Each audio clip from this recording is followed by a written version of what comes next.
So I moved to Mexico in the past year and I took it upon myself to start studying indigenous language and history. And I like sharing some of the discoveries that it makes to better understand our identities. And recently I shared the indigenous origins of the state name Michoacan, and a lot of people seem to have appreciated that. In a nutshell, Michoacan was named after the Nahuatl speakers and the Spanish speakers. Now, a key thing that led me to understand Michoacan was the can suffix, which is a location, a suffix for locations. And this exists in Jalisco too with the go suffix, which we've learned before. So if you break down Jalisco into its indigenous morphemes, it's Xali, Ixtli, Go, and then you remove the suffixes to combine the words and it becomes Xalisco, and then it becomes Jalisco, and then with more Spanish influence it becomes Jalisco. So what does Jalisco mean? It's this place defined by the Spanish colonizers in Nueva Galicia, where Xali indicates sand, Ixtli means the face or the surface of, and then Go is the suffix for in or at. Now remember, we're combining words here, so Ixtli, you have to remove the absolute suffix of tli, and it becomes Ixco. Now we have this li suffix combining with the prefix of ish, so it becomes Xalish. So Jalisco here means place on top of the sand, but that's kind of confusing because if you think about Jalisco, you think about lush green forests, right?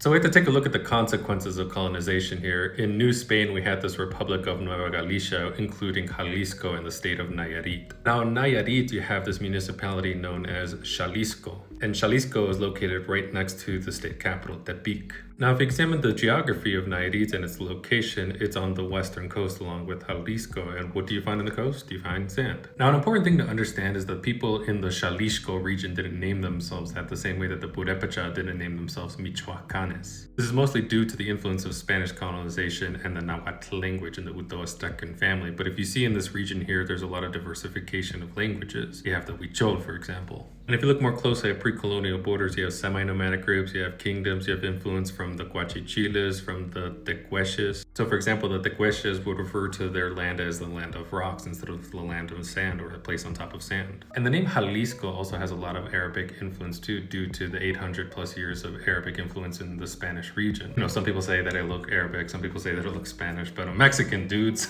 Because you are white. What are you? I'm literally Mexican. That being said, the Jal in Jalisco comes from Arabic origins. In Guadalajara, the Jara and the Guadalupe also is Arabic origin. So yeah, isn't that pretty cool? Now you understand a little more history and the impacts of indigenous origins in our language and our identities. Now, if you appreciate content like this, I would appreciate a like and a follow, and to check out my work. I work really hard on the stuff that I work on. And, I think people would really like it if they checked it out. All right, folks, peace.